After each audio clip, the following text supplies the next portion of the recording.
Lo más agrupados posible, ¿vale? Cuando haya salidas a carretera, caminos y demás, el tráfico no está cortado, así que vamos por nuestro carril siempre y extremando las precauciones.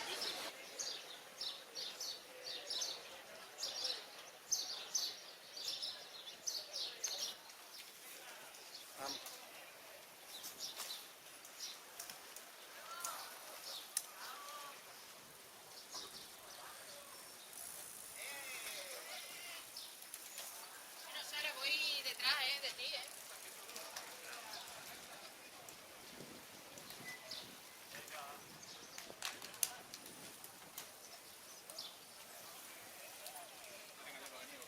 Pero bueno, si no te conocía, ¿qué tal?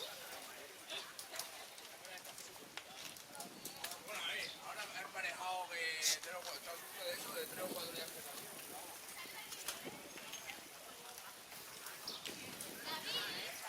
Que tenemos que ir atrás.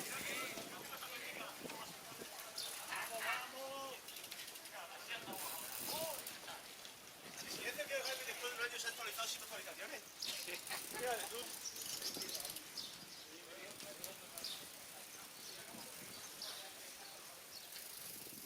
No sé qué quitarlo, Raquel. ¿Cuál? Echarlo a la...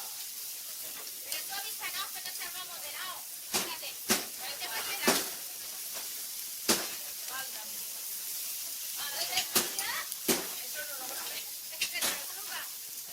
Si hubiese traído a mi perrillo se lo había zampado, pero vamos. Ay, mira tu perrillo. No espera más.